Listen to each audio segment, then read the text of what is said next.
Now the next important feature is location. So there was an issue in Zoho Books that people were facing difficulty by organizing warehouse और अलग अलग GST number के books एक साथ में maintain करने में दिक्कत आती थी. So recently Zoho has enabled the location features in Zoho Books that solves this purpose. अब लोकेशन फीचर में क्या होता है? So let's just see this thing. सो सबसे पहले लोकेशन का एग्जांपल लेते हैं. तो यहाँ पर एक नीचे डायग्राम दिया हुआ है. So this diagram explain everything. Suppose that your organization is the head office is situated in Pune. लेकिन वहां पे आपके अलग अलग लोकेशन में आपके ब्रांचेस हैं. से दिस इज लोकेशन ए जहाँ पे आपका हेड ऑफिस है, that is Pune, and location B is Mumbai. ठीक है. आपके दो ब्रांचेस है, one in Pune and one in Mumbai. अब आपको क्या करना है, आपके और दो ब्रांचेस है विथ से Gandhinagar, that is Gujarat, and other is से इन अहमदाबाद. ठीक है. So what you can do, you can associate that locations under Zoho Books. That will be under what we can say location only. And suppose करिए आपका मुंबई ही में ही location नहीं है लेकिन ware house है, मतलब उसका सेम जीएसटी नंबर है मुंबई का ही लेकिन वेयर हाउस है.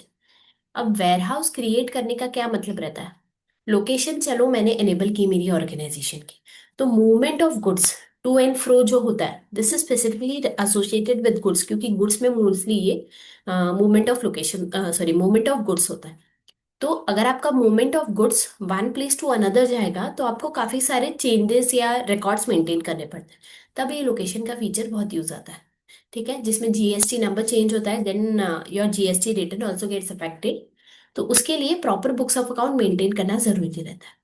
लेकिन जब वेयर हाउस में रहता है, when your GST number is similar, only the transfer of goods happens from one place to another, तो उसका भी आपको रिकॉर्ड मेंटेन करना है. Then also you can use the location feature, जिसमें you can create another location with the same email I sorry same GST number, that will be your item level location. ठीक है. जैसे जैसे आप ये use करेंगे वैसे वैसे आपको ये क्लियर होते जाएगा. It's not that difficult. लेकिन ये एनेबल करने की वजह से क्या होता है, you can maintain 5 locations books of account in single Zoho books. ठीक है. That becomes very much useful. जिसमें आप आपके आइटम स्टॉक्स, आपका बिलिंग और स्टोरेज प्रॉपरली मेंटेन कर पाएंगे. आपका unique transaction number, location wise आप ट्रांजैक्शन नंबर को यूनिकली सिलेक्ट कर सकते हैं. से पुणे की लोकेशन का है, so you can mention PUN. Mumbai का है तो you can mention MUM. So this way you will be able to identify that which transaction is of which location. Say I transaction is related to sales, purchase or any JV. You can mention that in the serial number. So अगर आपने location enable की है, so you will be able to get these things in a very good way. And last is location specific account that I already told. 5 location का आप एक साथ में books of account maintain कर पाएंगे. ठीक है. But one thing you have to be sure, once you enable the location you will not be able to disable the same unless it is inactive. ठीक है. So clear with this thing. Once you click on enable location, ये आपको पूछेगा कि आपकी location कहाँ कहाँ है, and everything you will get to know. So it will take some time and then you will be notified.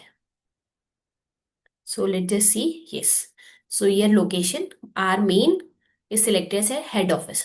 So head office में पुणे का ये location select हो गया है. अब now I want to add location. तो क्या ये business location है? Say I want to add Ahmedabad. So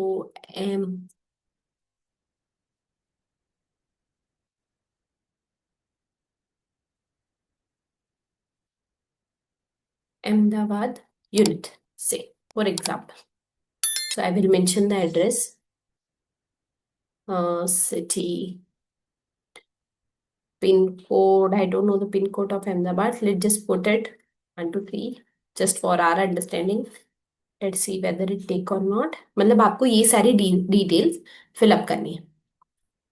अगर आपको इसके लिए अलग सीरीज मेंटेन करनी है तो you can mention the transaction series here properly.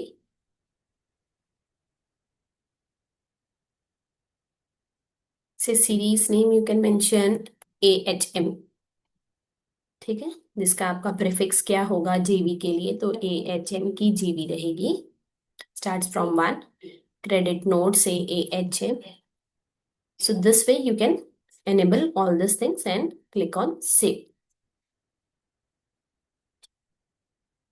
So जैसे ही आपने ये किया, आपका एक यहाँ पर सेपरेट ट्रांजेक्शन सीरीज AHM वाला सिलेक्ट हो गया. Once you select this thing, you will be able to create all the transaction under AHM, ताकि अहमदाबाद लोकेशन का आपका सारे ट्रांजेक्शन एक शीट में आ जाए. So this way you can create multiple location and multiple warehouses under Zoho Books. This is an important thing, and I want you to make better use of this thing, because many organizations are facing difficulties, and you can approach other peoples also to enable these features. Okay, so I hope that इस चीज से आपको ये clear हुआ कि organisation का setting part कितना important है और आप उसको कैसे प्रॉपरली कर सकते हैं. अब नेक्स्ट सेशन में हम ये देखेंगे ओपनिंग बैलेंसेस, या फिर टैली से आप माइग्रेट करते समय आपको कौन सी चीजें ध्यान रखनी है, और आप जोहो बुक्स में ओपनिंग बैलेंसेस कैसे डाल सकते हैं. Okay, so thank you so much for today session. Let just see you in the next session.